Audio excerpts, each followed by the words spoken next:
O Livro dos Médiuns, Allan Kardec. Segunda parte.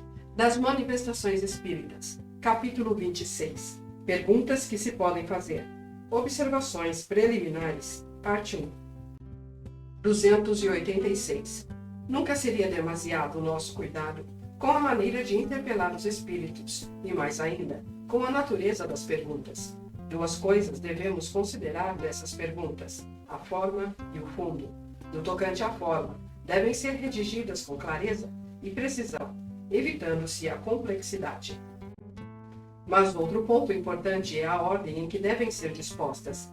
Num assunto que exige uma série de perguntas, é essencial que elas se encadeiem com método, decorrendo naturalmente umas das outras. Dessa maneira, os espíritos respondem com muito mais facilidade e maior clareza do que se perguntássemos ao acaso, saltando de um assunto para outro.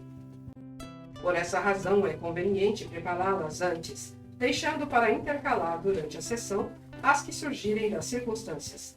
Além de ser melhor a redação feita com calma, esse trabalho preparatório representa, como já dissemos, uma evocação antecipada a que o espírito pode ter assistido e se preparado para responder. Verificaremos que muito frequentemente o espírito responde por antecipação a certas perguntas, o que prova que já as conhecia. O fundo da pergunta requer uma atenção ainda mais séria, porque é muitas vezes a natureza da interpretação que provoca uma resposta certa ou errada. Há as que os espíritos não podem ou não devem responder por motivos que desconhecemos. Inútil, portanto, insistir. Mas as que mais devemos evitar são as perguntas para experimentar a sua perspicácia. Costuma-se dizer que quando uma coisa é evidente, eles a devem saber, pois é precisamente por se tratar do que já sabemos, ou que podemos esclarecer por nós mesmos, que eles não se dão ao trabalho de responder.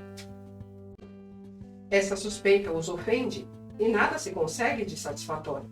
Não temos sempre desses exemplos entre nós?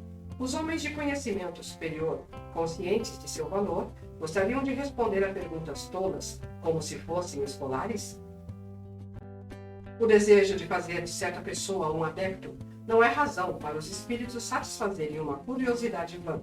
Sabem que cedo ou tarde ela chegará à convicção, e os meios que usam para conduzi-la nem sempre são os que supomos. Pense-se num homem grave, ocupado em coisas úteis e sérias, constantemente amolado pelas perguntas pueris de uma criança, e pode-se imaginar o que os espíritos superiores pensam de todas as tolices que lhes repetem. Isso não quer dizer que não se possam obter dos espíritos ensinamentos úteis e, sobretudo, excelentes conselhos, mas que eles respondem mais ou menos bem, segundo seus conhecimentos, o interesse e a afeição que nos voltam, o fim que nos propomos e utilidade que vem no assunto. Mas, se nos limitamos a julgá-los mais capazes do que outros a nos informar sobre as questões deste mundo, não poderão olhar-nos com muita simpatia.